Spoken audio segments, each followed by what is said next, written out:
Hello friends, welcome to Honey GS classes. 28th October 2023 daily current affairs with GS points.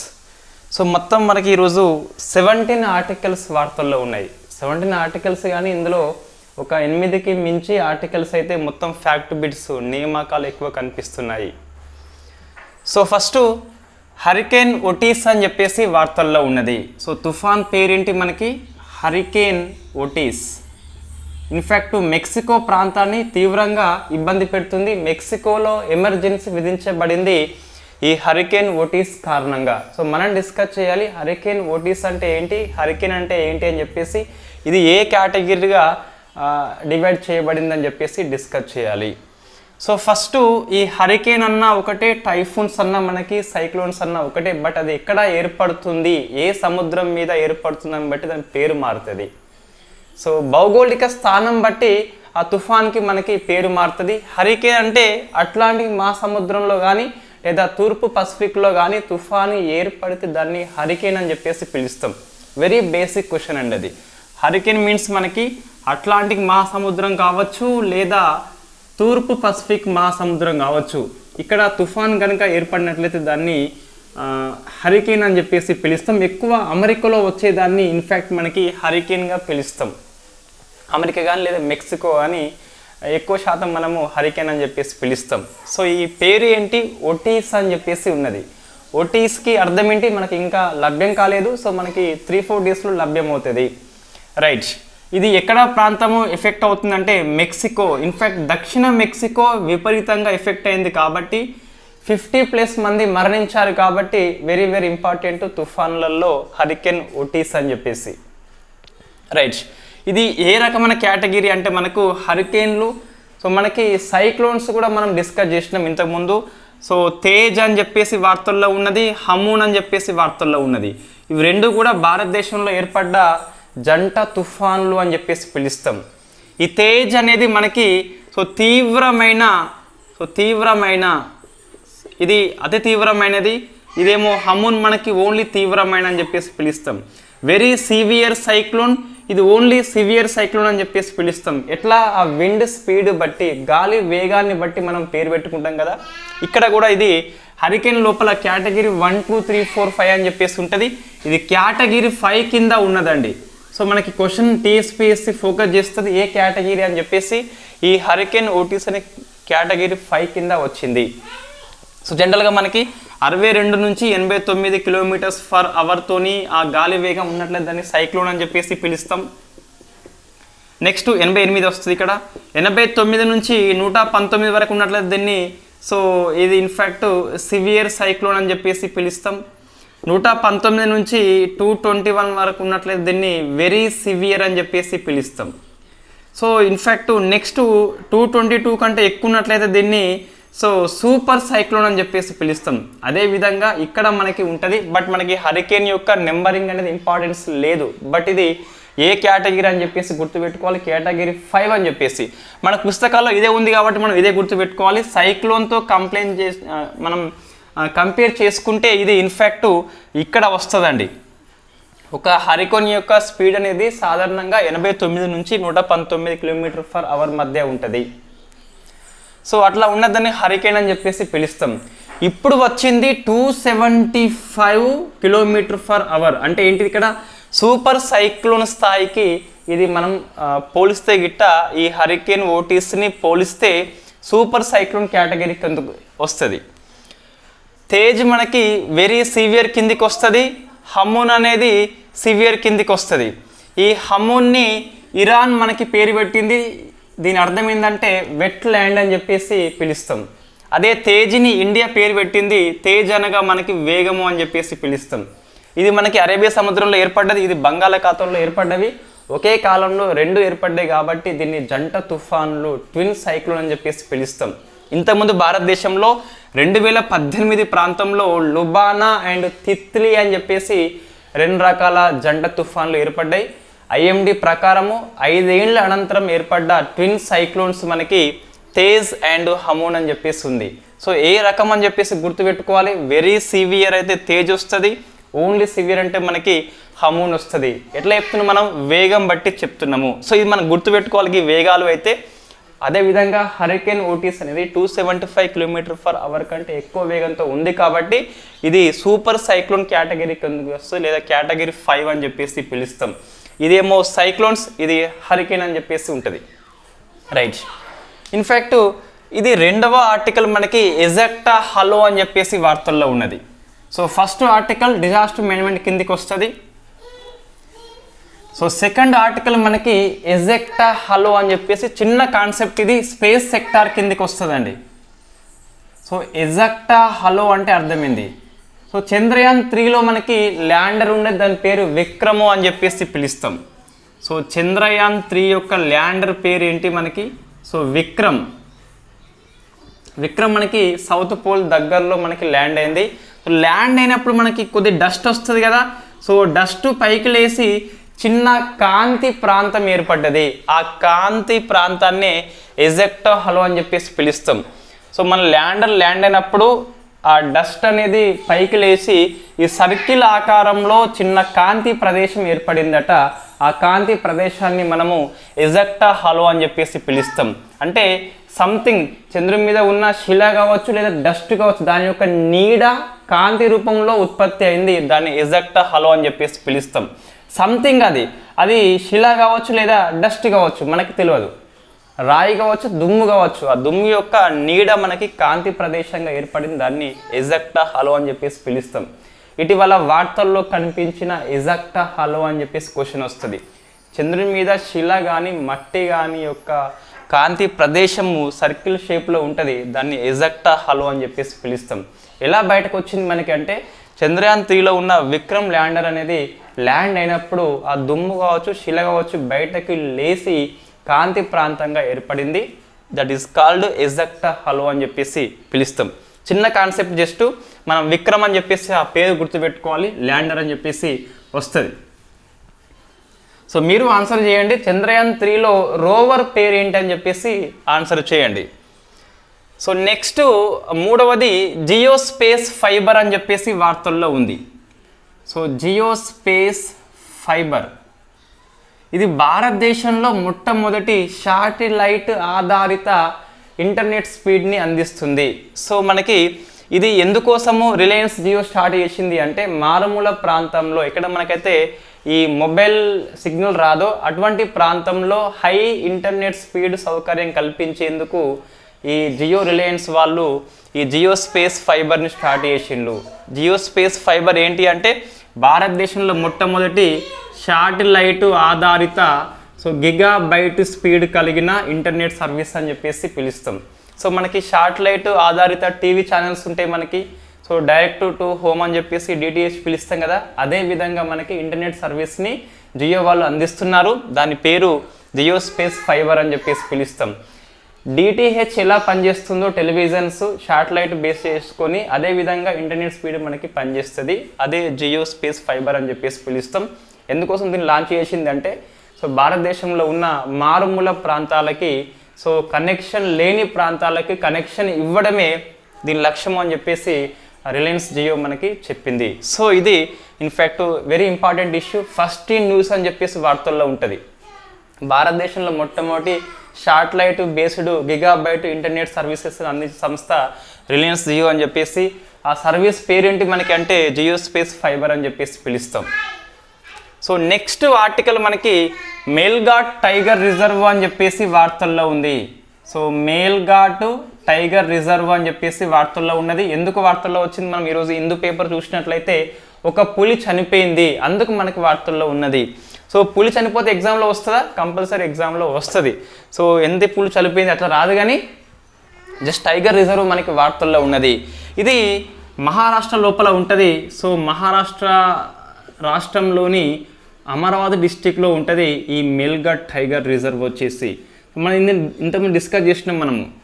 So 50 years of tiger project అని చెప్పేసి ఒక class మనం చేసి ఉన్నాము. So అందులోనే ఈ మేల్ఘాట్ అని చెప్పేసి పేరు వచ్చింది. ఎందుకోసం వచ్చింది అంటే, 1973లో మనకి ఈ ప్రాజెక్ట్ టైగర్ స్టార్ట్ చేసినప్పుడు ఒకేసారి 9 టైగర్ రిజర్వ్ స్టార్ట్ చేసుకున్నాము. ఆ 9 లోపల one of the tiger reserve ఈ మెల్ఘాట్ టైగర్ రిజర్వ్ అని చెప్పేసి పిలుస్తాం కాబట్టి very very famous. So out of 9 tiger reserve లోపల స్టార్టింగ్లో మొత్తము ఇందిరాగాంధీ గారు 9 స్టార్ట్ చేస్తారు. అందులో ఒకటి ఈ Melghat tiger reserve. So Maharashtra అని చెప్పేసి గుర్తుపెట్టుకోవాలి, మనకి వార్తల్లో ఉంది కాబట్టి. సో నెక్స్ట్ మొహమ్మద్ ముయిజ్జు వార్తల్లో ఉన్నాడు. సో మయిజ్జు ఈయన ఎవరు? ఇటీవల మల్దీవుల యొక్క నూతన అధ్యక్షుడిగా నియామకం పొందాడు. మళ్ళీ ఎందుకు వార్తల్లో వచ్చిందంటే ఏ ఒక్క భారత సైనికుడు మల్దీవుల గడ్డ మీద ఉండద్దు అని చెప్పేసి ఇండియా అవుట్ అనే పాలసీ తీసుకున్న నూతన అధ్యక్షుడు ఈ మొహమ్మద్ ముయిజ్జు. మనం డిస్కస్ చేసినాం అంతకుముందు, ఈ కొత్తగా అధ్యక్షుడిగా వచ్చినప్పుడు నియామకాలు అనే దాంట్లో మనం డిస్కస్ చేసినాం. సో ఈయన ఇండియా అవుట్ అనే పాలసీకి ఫేమస్, చైనా యొక్క అత్యంత గుడ్ ఫ్రెండ్ అని చెప్పేసి మనం డిస్కస్ చేసినాం. అంతకుముందున్న అధ్యక్షుడు ఇండియా ఫస్ట్ పాలసీ అని చెప్పేసి ఉండే. ఈ మొహమ్మద్ ముయిజ్ అనే వ్యక్తి ఇండియా అవుట్ పాలసీ తీసుకున్నాడు అని చెప్పేసి డిస్కస్ చేసినాం. సో దాన్ని ఫాలో అవుతూ భారతీయ సైనికులు ఎవరు ఈ మల్దీవులు మాకు మీ సహాయం అవసరం లేదు, వెంటనే వెళ్ళిపోండి అని చెప్పేసి ఇన్ఫ్యాక్ట్ ఒక 1 month టైం ఇచ్చినట్టుంది మొత్తం మీద. అందులో అందరూ ఇండియా సైనికులు వెనక్కి రావాల్సిన అవసరం ఉంటుంది, వాళ్ళు అద్దంటున్నారు కాబట్టి. సో మనకి ఈ పేరు బాగా గుర్తుపెట్టుకోవాలి, మొహమ్మద్ ముయిజ్జు మల్దీవుల యొక్క నూతన అధ్యక్షుడు, ఇండియా అవుట్ ప్రచారం అని చెప్పేసి మనకు వార్తల్లో ఉంది. సౌండ్ అవుతుంది మౌనికి బాగా. సో నెక్స్ట్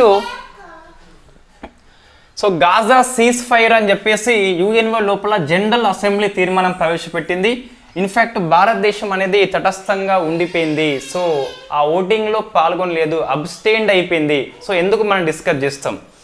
సో ఫస్ట్ మనకు అంశం ఏంటి అంటే గాజా లోపల ఇన్ఫ్యాక్ట్ సీజ్ ఫైర్ చేయాలి, కాల్పుల విరమణ చేయాలని చెప్పేసి ఇన్ఫ్యాక్ట్ యుఎన్ఓ యొక్క జనరల్ అసెంబ్లీ తీర్మానం చేసింది. 120 మెంబర్స్ తీర్మానం ఆమోదించున్నారు కాబట్టి సక్సెస్ఫుల్ అయిపోయింది. ఒక 14 మంది వ్యతిరేకించారు, ఒక 45 మెంబర్స్ ఓటింగ్లో హాజరు కాలేదు. అవుట్ ఆఫ్ ది 45 లోపల ఒక కంట్రీ ఇండియా అని చెప్పేస్తుంది. ఇండియా అబ్స్టెయిన్డ్, ఇండియా అయితే ఓటింగ్ నుంచి దూరంగా ఉన్నది మరొకసారి. సో ఎందుకు అని చెప్పేసి ఇండియన్ ఎక్స్ప్రెస్లో పెద్ద వ్యాసం ఇవ్వడం జరిగింది. ఆ సారాంశం ఏంటి అంటే రష్యా ఉక్రెయిన్ యుద్ధం వచ్చినప్పుడు ఇండియా ప్రతి ఓటింగ్లో కూడా అబ్స్టెయిన్ అయిపోయింది. అదే స్టాండ్ని కొనసాగిస్తుంది ఇజ్రాయెల్ పాలస్తీనా, ఇజ్రాయెల్ హమాస్ యుద్ధం లోపల. ఎందుకోసం అంటే మనకి ఇజ్రాయెల్ అవసరం ఉంటుంది, పాలస్తీనా అవసరం ఉంటుంది కాబట్టి మనము బ్యాలెన్స్డ్ స్టాండ్ తీసుకోవాలి, న్యూట్రల్ తీసుకోవాలని చెప్పేసి, ఒకే వైపు మొగ్గద్దు అని చెప్పేసి ఈ పాలసీ తీసుకుంటున్నాం మనము. ఇక్కడ తటస్థంగా ఉండటం కంటే ఏ ఒక్కరి వైపు ఉండకపోవడం ఇది. ఇద్దరు కావాలని చెప్పేసి ఇండియా పాలసీ. దానికి అనుగుణంగానే రష్యా ఉక్రెయిన్ వార్లో రష్యాకి సపోర్ట్ చేయలేదు, ఉక్రెయిన్కి సపోర్ట్ చేయలేదు. ఇప్పుడు ఇజ్రాయెల్ సపోర్ట్ చేయదు అండ్ పాలస్తీనా సపోర్ట్ చేయదు, నేరుగా ప్రత్యక్షంగా సపోర్ట్ చేయరు. అది ఇండియా స్టాండు. ఈ 124 మనకు అంతగానో నెంబరింగ్ అయితే అవసరం లేదు, బట్ టీఎస్పీ అయితే నెంబరింగ్ అయితే తప్పనిసరిగా ఫోకస్ చేస్తుంది. ఈ క్వశ్చన్ వస్తే గిట్ట ఇండియా యొక్క స్టాండ్ అనేది ఏంటి, అబ్సెంట్ అని చెప్పేసి ఓటింగ్లో హాజరు కాలేదు. ఇండియాతో పాటు ఎన్ని కంట్రీస్ మొత్తం అంటే 45 కంట్రీస్ అని చెప్పేసి. ఇక్కడ మరి దీని యొక్క ఎఫెక్ట్ ఎలా ఉంటుంది, ఇప్పుడు ఏంటి, తీర్మానం ఆమోదించబడింది. ఏం ఆమోదించబడింది అంటే గాజాలో కాల్పులు విరమణ చేయాలని చెప్పేసి తీర్మానం ఆమోదించబడింది. మరి ఇది లీగల్ బైండింగా? మరి ఇప్పుడు ఇజ్రాయెల్ కానీ హమాస్ కానీ విరమణ చేస్తాయా? విరమణ చేయవు. ఎందుకంటే ఇది జనరల్ అసెంబ్లీ చేసింది, నాట్ లీగల్ బైండింగ్. చట్టబద్ధంగా జనరల్ అసెంబ్లీ యొక్క డిసిషన్స్ అనేవి కట్టుబడి ఉండవు ఏ దేశమైనా కూడా. అదే సెక్యూరిటీ కౌన్సిల్ చేస్తే తప్పనిసరిగా కట్టుబడి ఉండాల్సిందే. బట్ మరి ఎందుకు చేసిండ్రు అంటే ఓన్లీ మోరల్ కోసము. యుఎన్ఓ ఉన్నది కాబట్టి స్పందించాలి కాబట్టి గట్టిగా స్పందించకుండా మెల్లగా స్పందించింది. నో అని చెప్పకుండా ఇన్ఫ్యాక్ట్ జనరల్ అసెంబ్లీ ద్వారా తీర్మానం చేసినట్టు చేసిండ్రు, దాన్ని దులిపేసిండ్రు. ఇంకా అయిపోయింది. ఇంకా సెక్యూరిటీ కౌన్సిల్లో చేస్తే గిట్ట అమెరికా ఎలాగో మనకి వీటో చేస్తుంది కాబట్టి ఉపయోగం లేదు. కాబట్టి యుఎన్ఓ అనేది ప్రజెంట్ ఎటువంటి ఎఫెక్టివ్ లేని బాడీగా మిగిలిపోయింది. ఎందుకోసం అంటే ఇది ఎస్సీ లోపల అంటే సెక్యూరిటీ కౌన్సిల్ లోపల మొత్తము America, Britain, China, France, Russia ఉంటే చైనా వర్సెస్ అమెరికా, మనకి రష్యా వర్సెస్ అమెరికా ఉంది కాబట్టి ఎవరో ఒక్కరు డెసిషన్ని వీటో చేస్తున్నారు కాబట్టి ఇది వేస్ట్ అయిపోయింది. వాస్తవంగా వీటో పవర్ని తీసిపడేయాలి, మెజారిటీ ఆధారంగా తీసుకోవాలి. కానీ ఏ ఒక్క కంట్రీ నో చెప్పినా తీసుకోవద్దు అంటే, సో రష్యా ఒప్పుకున్నది అమెరికా ఒప్పుకోదు, చైనా ఒప్పుకోదు, కాబట్టి మనకి ఇబ్బంది కనిపిస్తుంది. అదే జనరల్ అసెంబ్లీ చూస్తే నాట్ లీగల్ బైండింగ్ కాబట్టి, సో రెండు సంస్థలు ప్రజెంట్ ప్రాముఖ్యత లేని సంస్థలుగా మనం చెప్పుకోవచ్చు. సో భారతదేశాన్ని తీసుకోవాలని చెప్పేసి అందుకే మనం కోరుతున్నాము. వై? బికాస్ అతిపెద్ద జనాభా కలిగి ఉన్నాము. సో ప్రపంచ ఆర్థిక వ్యవస్థలో 5th నెంబర్లో ఉన్నాము. ఇన్ని ఉన్నాయి కాబట్టి ఇండియా కూడా సెక్యూరిటీ కౌన్సిల్లో మెంబర్షిప్ తీసుకోవాలని చెప్పేసి చాలామంది అయితే భావిస్తున్నారు. రైట్, మొత్తం మీద ఇండియా యొక్క స్టాండ్ ఏంటి? గాజా సీజ్ ఫైర్ మీద ఇట్ ఈస్ అబ్స్టెయిన్డ్, తటస్థంగా లేదా ఓటింగ్లో పాల్గొనలేదు అని చెప్పేసి చూసుకోవాలి. తర్వాత హాల్ మార్కింగ్ మనకి వార్తల్లో ఉన్నది. సో భారతదేశంలో 100% హాల్ మార్కింగ్ కలిగిన ఫస్ట్ రాష్ట్రంగా సో కేరళ రాష్ట్రము రికార్డు సృష్టించింది. So what is the hall marking అంటే, సో మనకి బ్యూరో ఆఫ్ ఇండియన్ స్టాండర్డ్స్ అనే సంస్థ ఈ హాల్ మార్కింగ్ని ఇస్తుంది. అంటే బంగారం కానీ లేదా సిల్వర్, వెండి కానీ మనకి అది స్వచ్ఛత కలిగి ఉందని చెప్పి ధృవీకరణనే ఈ హాల్ మార్కింగ్ అని చెప్పేసి పిలుస్తాం. So hall marking unique ID number అని చెప్పేసి ఒక 6 డిజిట్స్ కలిగి ఉంటుంది. ఆల్ఫా న్యూమరిక్ ఇది. సో ఆల్ఫా న్యూమరిక్ అంటే మనకి నెంబర్స్ ఉంటాయి, ఆల్ఫాబెట్స్ ఉంటాయి, 6 డిజిట్స్ కలిగి ఉంటుంది. ఆ ఆభరణం కనుక ఈ HUID మార్క్ ఉన్నట్లయితే అది స్వచ్ఛమైనది అని చెప్పేసి బ్యూరో ఆఫ్ ఇండియన్ స్టాండర్డ్స్ సంస్థ చెప్పినట్టు. సో అటువంటి ప్రతి డిస్ట్రిక్ట్లో అన్ని షాపులు కలిగి ఉన్నాయట కేరళ రాష్ట్రం లోపల. చివరిసారిగా ఏ డిస్ట్రిక్ట్ అంటే మనకి ఇడుక్కు అని చెప్పేసి గుర్తుపెట్టుకోవాలి. సో మొత్తం 14 డిస్ట్రిక్ట్ ఉంటే 13 అయిపోయినాయి. 14th వన్ మనకి ఇడుక్కు అని చెప్పేసి పిలుస్తాం. ఇక్కడ చివరి షాప్ మనకి 100% హాల్ మార్కింగ్ అనేది సౌకర్యం కల్పించింది కాబట్టి, సో భారతదేశంలో 100% హాల్ మార్కింగ్ కలిగిన ఆభరణాలు దొరికే రాష్ట్రం ఏంటి అంటే కేరళ అని చెప్పేసి. ఎన్ని డిస్ట్రిక్ట్లు మనకి? 14 అని చెప్పేసి. ఆ 14th ఏంటి మనకి? ఇడుక్కి అని చెప్పేసి పిలుస్తాం. HUID అంటే మనకేంటి? So hall marking unique number అని చెప్పేసి. ప్రతి ఆభరణానికి ఒక యూనిక్ నెంబర్ ఉంటుంది, ఇంకో నెంబర్ మన డూప్లికేట్ నెంబర్ అంటూ ఉండదు. అంటే దీనికి ఇచ్చినటువంటి ఆభరణానికి ఇంకో ఆభరణ నెంబర్ సేమ్ ఉండదు, దేనికి దానికే వేరు వేరు ఉంటుంది. మొత్తం 6 అంకెలు ఉంటాయి, అవి ఆల్ఫా న్యూమరిక్ అంకెలు అని చెప్పేసి ఉంటుంది. సో మనం ఇంతకుముందు డిస్కస్ చేసినాం, ఇది ఎకనామీ లోపల వచ్చింది. ఇప్పుడు గవర్నమెంట్ పాలసీలో ఎందుకు మన రాష్ట్రం అంటే నోట్స్ లోపల ఇది ఫస్ట్ న్యూస్ కింద మనం తీసుకుంటాం. మనం క్లాస్ చేస్తాం, రివిజన్ క్లాస్ అని చెప్పేసి. భారతదేశంలో ఫస్ట్ అని చెప్పేసి ఏవైతే ఉంటాయో అక్కడ వస్తుంది కాబట్టి గవర్నమెంట్ పాలసీ లోపల నోట్స్లో మనం యాడ్ చేయడం జరిగింది. నెక్స్ట్ ఉడాన్ స్కీమ్ వార్తల్లో ఉన్నది. సో ఇన్ఫ్యాక్ట్ ఇది ఈరోజు ఇండియన్ ఎక్స్ప్రెస్ పేపర్లో తప్పు వచ్చింది. ఇన్ఫ్యాక్ట్ 6 years పూర్తి చేసుకున్నట్టుగా మనకు కనిపిస్తుంది, బట్ 7 years పూర్తి చేసుకుందండి ఉడాన్ అనేది. ఒక స్కీమ్ మనకి వార్తల్లో ఉన్నది. 2016 లోపల అక్టోబర్ మాసంలో మనకి so ministry of civil aviation వాళ్ళు దీన్ని స్టార్ట్ చేసిండ్రు. ఉడే దేశ్ నాగరిక్ అని చెప్పేసి పిలుస్తాం. సో సామాన్యులకి ఈ విమానయానం దగ్గరికి చేయాలని చెప్పేసి, కనెక్షన్ లేని ప్రాంతాలకి కనెక్షన్ ఇవ్వాలని చెప్పేసి ఈ ఉడాన్ స్కీమ్ని మినిస్ట్రీ ఆఫ్ సివిల్ ఏవియేషన్ వాళ్ళు స్టార్ట్ చేసిండ్రు. సో ఏ శాఖ మనకి? సో పౌర విమానయాన శాఖ అని చెప్పేసి స్టార్ట్ చేసింది. సో 2016 అక్టోబర్ కాబట్టి 7 years పూర్తి చేసుకుంది. బట్ మనకి 6 ఏళ్లలో ఉడాన్ ఏం సాధించిందని చెప్పేసి ఎక్స్ప్రెస్లో ఇవ్వడం జరిగింది. బట్ 7 yearsగా మనం చదువుకోవాలి. రైట్, ఇన్ఫ్యాక్ట్ ఇది రీజనల్ కనెక్టివిటీ స్కీమ్ అని చెప్పేసి పిలుస్తాం. ప్రాంతీయతని కనెక్ట్ చేస్తుంది. ముఖ్యంగా నార్త్ ఈస్ట్ స్టేట్స్ లోపల ఎక్కువ రవాణా సౌకర్యం లేదు కాబట్టి అక్కడ ఈ మనము ఎయిర్పోర్ట్లని చేయడమే ఈ ఉడాన్ స్కీమ్ అని చెప్పేసి పిలుస్తాం. సో దేశంలో చేరుకోలేని ప్రాంతాలకి చేరుకోవడమే దీని యొక్క లక్ష్యము. సామాన్యుడికి విమానయానం దగ్గర చేయాలని చెప్పేసి లక్ష్యము అని చెప్పేసి 2 లక్ష్యాలు పెట్టుకోవాలి.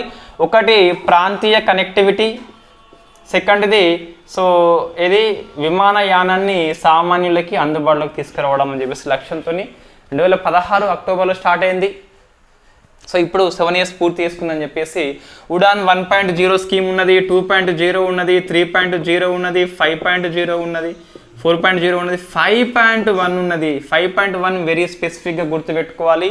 ఇవన్నీ మనకి 5.2 కూడా స్టార్ట్ అయింది, అవన్నీ ఏరోప్లేన్స్ అవన్నీ. బట్ 5.1 ఓన్లీ ఫర్ స్పెసిఫిక్గా హెలికాప్టర్స్ కోసము?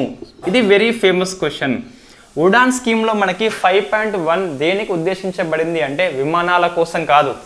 స్కీమ్ మొత్తంలో ఉన్నది ఇది ఏరోప్లేన్స్, బట్ ఇక్కడ 5.1లో ఉన్నది మాత్రం ఓన్లీ స్పెసిఫిక్గా హెలికాప్టర్స్ కోసం అని చెప్పేసి ఇది ఇటీవల మనకి స్టార్ట్ చేసినారు.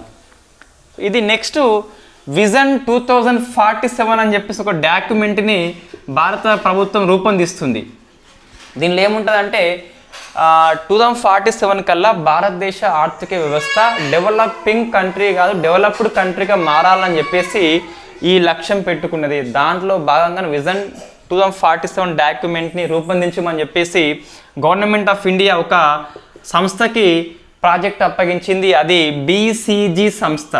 సో బోస్టన్ కన్సల్టెంటీ గ్రూప్ అని చెప్పేసి పిలుస్తాం. బోస్టన్ కన్సల్టెన్సీ గ్రూప్ అని చెప్పేసి పిలుస్తాం. ఇది వరల్డ్ ఫేమస్ కన్సల్టెన్సీ సిస్టమ్ అని చెప్పేసి పిలుస్తాం.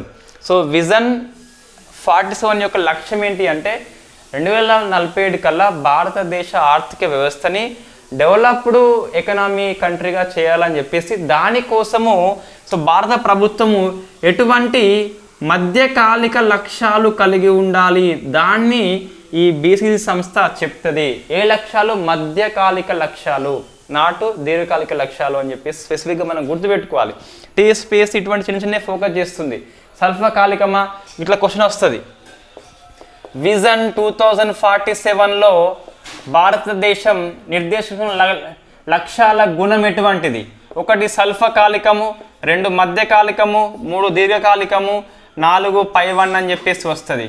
మనం ఇదంతా చదువుతాం. సో ఏ సంస్థ అని చెప్పేసి ఏ ఒప్పందం అని చెప్పేసి క్వశ్చన్ అనేది ఇక్కడ ఫోకస్ చేస్తుంది కాబట్టి సో ప్రతి కీవర్డ్ని పేపర్లో ఏమి వస్తే PIB న్యూస్లో ఏమి వస్తే లిమిటెడ్ టాపిక్స్ని ఎక్కువసార్లు రివైజ్ చేస్తూనే ఉండాలి కరెంట్ అఫైర్స్ సక్సెస్ కావాలి అంటే.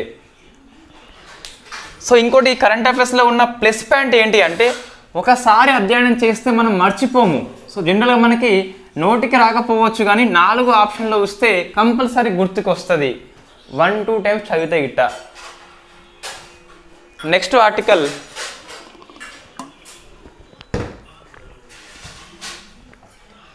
సో ఏంటి? ఫస్ట్ ట్రైబల్ డిజిటల్ అట్లాస్ని డిజిటల్ అట్లాస్ని ఏ రాష్ట్రం రూపొందించింది? Fact question. జార్ఖండ్ ప్రభుత్వం రూపొందించింది. అందులో ఏముంటుంది మనకి ట్రైబల్ యొక్క సోషియో స్టేటస్ ఎకనామిక్ స్టేటస్ని ఒక మ్యాపింగ్ చేసిండ్లు. అదే ట్రైబల్ డిజిటల్ అట్లాస్ అని చెప్పేసి పిలుస్తాం. భారతదేశంలో very first time tribal people కోసము సోషియో ఎకనామిక్ స్టేటస్ కోసము జార్ఖండ్ ప్రభుత్వం రూపొందించింది. రాష్ట్రం పేరు మనం గుర్తుపెట్టుకోవాలి. నెక్స్ట్ ఇదే జార్ఖండ్ స్టేట్ అనేది ఒక స్కీమ్ని లాంచ్ చేసింది. సో ఆ స్కీమ్ పేరు మనకి అబూవా. సో అబూవా ఆవాస్ యోజన అని చెప్పేసి పిలుస్తాం. ఏంటి అబూవా ఆవాస్ యోజన అంటే ఈ పేదవాళ్ళకి గృహ నిర్మాణం కల్పించడమే అబూవా ఆవాస్ యోజన అని చెప్పేసి పిలుస్తాం. మరి ఇప్పటికే ప్రధానమంత్రి ఆవాస్ యోజన అని చెప్పేసి కొన్ని స్కీమ్స్ ఉన్నాయి. అదే ఉండంగా ఇది అదనంగా ఎందుకు అని చెప్పేసి మన ఎక్స్ప్రెస్ కథనం అనేది ఎక్స్ప్లెయిన్ చేయడం జరిగింది. సో ఇది ఎందుకోసం అంటే ఇతర హౌస్ స్కీమ్స్ ఏవైతే ఉన్నాయో వాటి ద్వారా లబ్ధి పొందని వాళ్ళ కోసం అని చెప్పేసి ఈ ప్రభుత్వము ఈ స్కీమ్ తీసుకొచ్చింది. ఎవరు మనకి అర్హులు అంటే రాష్ట్రంలో నివాసం ఉంటూ ఇతర గృహ నిర్మాణ పథకాల ద్వారా లబ్ధి పొందకుండా ఉన్నట్లయితే వాళ్ళకి స్పెషల్గా పక్కా హౌస్ కట్టించడమే ఈ అబూవా ఆవాస్ యోజన అని చెప్పేసి పిలుస్తాం. సో మొత్తం మీద దశల వారీగా 3 దశల్లోగా 8 లక్షల మందికి ప్రయోజనం చేకూరుస్తారట. సో 8 లక్షల పక్కా గృహాలు కట్టిస్తారట. ఫస్ట్ ఈ సంవత్సరం లోపల 2 lakhs ఉన్నది. నెక్స్ట్ ఇయర్ లోపల 24-25 నుంచి 3.5 lakhs ఉన్నది. ఆ నెక్స్ట్ ఇయర్ లోపల 25-26 వరకు 2.5 lakhs ఉన్నది. సో 2 lakhs 3.5 2.5 మొత్తం కూడా మనకి 8 lakhs వస్తుంది. మొత్తం మీద దశల వారీగా రానున్న 3 ఏళ్ళ లోపల 3 దఫాలుగా 8 lakhs పక్కా హౌజులు కట్టించిన లక్ష్యం అని చెప్పేసి ఆ గవర్నమెంట్ స్కీమ్ మనకు చెప్తుంది. సో ఇటీవల వార్తల్లో కనిపించిన అబూవా ఆవాస్ యోజన ఏ రాష్ట్రము అంటే జార్ఖండ్ అని చెప్పేసి గుర్తుపెట్టుకోవాలి. ఫస్ట్ ట్రైబల్ డిజిటల్ అట్లాస్ కూడా జార్ఖండ్ అని చెప్పేసి గుర్తుపెట్టుకోవాలి. సో ఇన్ఫ్యాక్ట్ 2 lakhs ఇస్తారట. సో మహిళలకు మాత్రమే ఈ లబ్ధిదారులు అని చెప్పేసి ఉన్నది. ఇంటి పేరు మీదే మన మహిళలకు మాత్రమే ఇస్తారు. ఇంకా మనకు సో ఇందులో 3 రూమ్స్ ఉంటాయి ప్లస్ 1 కిచెన్ షెడ్ అని చెప్పేసి ఉన్నది. 3+1 అని చెప్పేసి ఉన్నది. అదే మనకి ప్రధానమంత్రి ఆవాస్ యోజన అంటే 2+1 కనిపిస్తుంది, 3+1 అని చెప్పిస్తున్నది. ఒక ఇల్లు ఒక రూమ్ మనకి ఎక్కువ కనిపిస్తుంది ఈ అబోవా ఆవాస్ యోజన లోపల.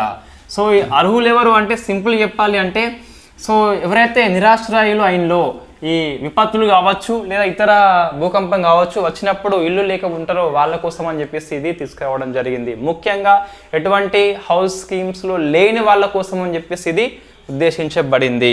ఒకవేళ అంతకుముందు ఒక స్కీమ్ని వాళ్ళు తీసుకున్నట్లయితే దీని కింద డిస్క్వాలిఫై అయిపోతారు. నెక్స్ట్ కమిటీ మనకి వార్తల్లో ఉన్నది ఎల్ విశ్వనాథన్ కమిటీ. సో ఈ కమిటీ ఎవరు అంటే in fact insurance regulatory development authority of India భారతదేశంలో బీమా నియంత్రణ సంస్థ అని చెప్పేసి IRDAI సంస్థని పిలుస్తాం. అది నియామకం చేసింది ఎల్ విశ్వనాథన్ కమిటీని. ఎందుకోసం అంటే మనకు ఈ బీమా చట్టం లోపల కొన్ని పదాలు కఠినంగా ఉంటాయి, సామాన్యులకు అర్థం కావు. సో వాళ్ళ కోసం అని చెప్పేసి ఈ పదాల సవరణ సులభంగా ఉండాలని చెప్పేసి సాదా భాషలు ఉండాలని చెప్పేసి పదాల సవరణ కోసము ఈ కమిటీ నియామకం చేయడం జరిగింది. సో వెరీ వెరీ ఫేమస్, మనకు తెలుసు ఆల్రెడీ IRDAI సంస్థ భారతదేశంలో అందరికీ బీమా అని చెప్పేసి లక్ష్యం పెట్టుకుంది 2047 కల్లా. అందరికీ బీమా ఎప్పుడు ఉంటుందంటే బీమా చట్టంలో పదాలు అర్థమైతే బీమా అర్థమై మనం బీమా కొనుక్కుంటాం. సో దానికోసం అని చెప్పేసి ఈ IRDAI సంస్థ పదాల సవరణ కోసము సాదా పదాలు, సాదా అంటే మనకి తేలికైన పదాలు ఉపయోగించాలని చెప్పేసి సాధారణ పదాల కోసం అని చెప్పేసి ఈ కమిటీ అపాయింట్మెంట్ చేయడం జరిగింది. Very very famous. అందరికీ బీమా లక్ష్యం ఎప్పుడు 2047 మనం క్లాస్ చేస్తాము రివిజన్ లోపల. సో ఇండియా టార్గెట్స్ అని చెప్పేసి ఒక క్లాస్ మనం చేసి ఉన్నాము. ఈ 4 మాసాలు ఏమైనా వస్తే మళ్ళీ ఒకసారి రివిజన్ క్లాస్ 2 అని చెప్పేసి చేస్తాం. నెక్స్ట్ ఒక 4 నియామకాలు మనకి వార్తల్లో ఉన్నాయండి. సో నెక్స్ట్ ఉన్న 5 ఆర్టికల్స్ పూర్తిగా ఫ్యాక్ట్ బిట్స్. ఫస్ట్ వాణి సర్రాజు రావు అని చెప్పేసి వార్తల్లో ఉన్నది. నేను డైరెక్ట్ చెప్పిస్తా, పెద్దగా అవసరం లేదు. సో వాణి సర్రాజు రావు అని చెప్పేసి ఇటలీ లోపల రాయబారిగా నియామకం పొందింది. మహిళ కాబట్టి గుర్తుపెట్టుకోవాలి. ఇటలీ దేశం లోపల మన దేశ రాయబారి రాష్ట్రపతి అపాయింట్మెంట్ చేస్తాడు వాణి సర్రాజు రావు అని చెప్పేసి. నెక్స్ట్ UNO యొక్క AI సలహా సంఘం లోపల 3 భారతీయులకు చోటు వచ్చింది. సో 3 భారతీయుల పేర్లు మనం గుర్తుపెట్టుకోవాలి.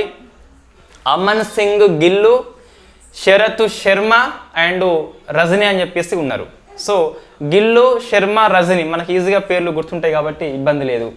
నెక్స్ట్ ఏ అంటే ఏంటి మనకి ఆర్టిఫిషియల్ ఇంటెలిజెన్స్ అని చెప్పేసి పిలుస్తాం, కృత్రిమ మేధ అని చెప్పేసి పిలుస్తాం. So Aman Singh Gill, Sharat Sharma and in fact Sharat Sharma అని చెప్పేసి తర్వాత రజనీ అని చెప్పేసి ఉన్నాడు. ఇండియన్స్ కాబట్టి 3 పేర్లు గుర్తుపెట్టుకోవాలి.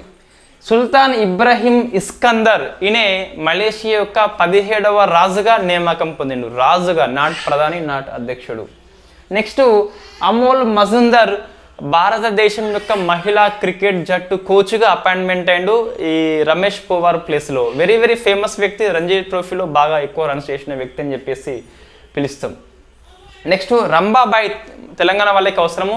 ఈమె ఎవరు అంటే తెలంగాణ లోపల మన ఈ ఓటర్ లిస్ట్ లోపల ఫస్ట్ ఓటర్ అండి ఈమె. ఇప్పుడు ఈ ఎన్నికల కోసం ఫస్ట్ ఓటర్ అని చెప్పేసి రంబాబాయి గుర్తుపెట్టుకోవాలి. ఆమె గ్రామం మాలిని కాబట్టి సో ఫస్ట్ గ్రామం ఈ ఎన్నికల లోపల మాలిని అని చెప్పేసి ఉన్నది. ఫస్ట్ నియోజకవర్గం సిర్పూర్ అని చెప్పేసి, ఫస్ట్ డిస్టిక్ వచ్చేసి ఆసిఫాబాద్ అని చెప్పేసి ఉన్నది. District Asifabad, constituency Sirpur, village వచ్చేసి మాలిని, పేరు వచ్చేసి రంబాబాయి అని చెప్పేసి తొలి ఓటర్ అని చెప్పేసి పిలుస్తాం. రాష్ట్రంలో ఫస్ట్ ఓటర్ రంబాబాయి ఫ్రమ్ సిర్పూర్ అని చెప్పేసి గుర్తుపెట్టుకోవాలి. ఇది మనకు ఈరోజు కరెంట్ అఫైర్స్. సో ఒకసారి మనం చూస్తే ఫస్ట్ హరికేన్ ఓటిస్ అని చెప్పేసి మెక్సికోలో ఎమర్జెన్సీ విధించడం జరిగింది. కేటగిరీ 5 కింద 275 km/h వేగంతో పోతుంది. నెక్స్ట్ ఎజెక్ట్ హలో అంటే సో విక్రమ్ ల్యాండర్ ల్యాండ్ అయినప్పుడు దుమ్ము వస్తుంది, ఆ దుమ్ము యొక్క కాంతి ప్రాంతాన్ని ఎజెక్ట్ హలో అని చెప్పేసి పిలుస్తాం.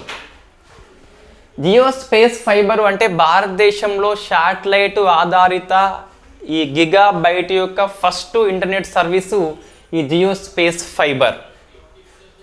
మెల్ఘర్ టైగర్ రిజర్వ్ పులి చనిపోయింది మహారాష్ట్ర లోపల ఉంటుంది. సో 1973 లోపల out of the 9 tiger reserve first start చేసుకున్నాం, అందులో ఒకటి మెల్ఘాట్ అని చెప్పేసి పిలుస్తాం. మొహమ్మద్ మైజు మల్దీవుల నూతన అధ్యక్షుడు, ఇండియా అవుట్ పాలసీ తీసుకున్నాడు. నెక్స్ట్ గాజా సీజ్ ఫైర్ అనేది జనరల్ అసెంబ్లీ ఆమోదించింది 120-14 అన్ఫార్చునేట్లీ ఇండియా అయితే సో ఓటింగ్కి గైర్హాజరైంది, అబ్స్టైన్గా ఉండిపోయింది. 45 కంట్రీస్ లోపల ఇండియా ఒకటి. హాల్ మార్కింగ్ కలిగిన ఫస్ట్ రాష్ట్రంగా కేరళ రికార్డు సృష్టించింది. 14th డిస్టిక్ వచ్చేసి ఇడుక్కి అని చెప్పేసి గుర్తుపెట్టుకోవాలి. 6 అంకెల సంఖ్య కలిగి ఉంటుంది. ఉడాన్ స్కీమ్కి 7 years పూర్తయిపోయింది మనకి. సో ఉడాన్ 5.1 అని చెప్పేసి స్పెసిఫిక్గా హెలికాప్టర్స్ కోసం ఉద్దేశించబడింది. విజన్ 47 డాక్యుమెంట్ని బోస్టన్ కన్సల్టెన్సీ గ్రూప్ రూపొందిస్తుంది. మాధ్యమిక లక్ష్యాల జాబితా అది. భారతదేశాన్ని డెవలప్డ్ కంట్రీగా చేయాలంటే ఎటువంటి లక్ష్యాలు కలిగి ఉండాలని చెప్పేసి అది మనకు చెప్తుంది. ఫస్ట్ ట్రైబల్ డిజిటల్ అట్లాస్ని జార్ఖండ్ ప్రభుత్వం రూపొందించింది. ట్రైబల్ యొక్క సోషియో ఎకనామిక్ స్టేటస్ అందులో రూపొందిస్తుంది. అబువా ఆవాస్ యోజన జార్ఖండ్ లోపల గృహ నిర్మాణ పథకం అని చెప్పేసి 8 lakhs పక్కా హౌజులు మంజూరు చేస్తుంది. ఫస్ట్ ఇయర్లో 2 lakhs, నెక్స్ట్ 3.5 lakhs, ఆ నెక్స్ట్ ఇయర్లో 2.5 lakhs మనకు కలిగి ఉంటుంది. మహిళా పేరు మీదుగా ఇస్తుంది.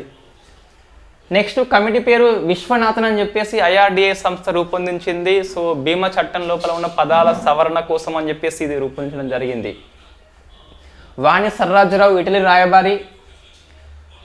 UNO యొక్క ఏ సలహా సంఘంలో శరద్ శర్మ, అమన్ సింగ్ గిల్ అండ్ రజనీ ఉన్నారు భారతదేశం నుంచి. సుల్తాన్ ఇబ్రాహిం ఇస్కందర్ ఇన్ఫ్యాక్ట్ మలేషియా రాజుగా 17th రాజుగా అపాయింట్మెంట్ పొందిండు. అమోల్ మజుందర్ భారత మహిళా క్రికెట్ కోచ్గా అపాయింట్మెంట్ పొందిండు.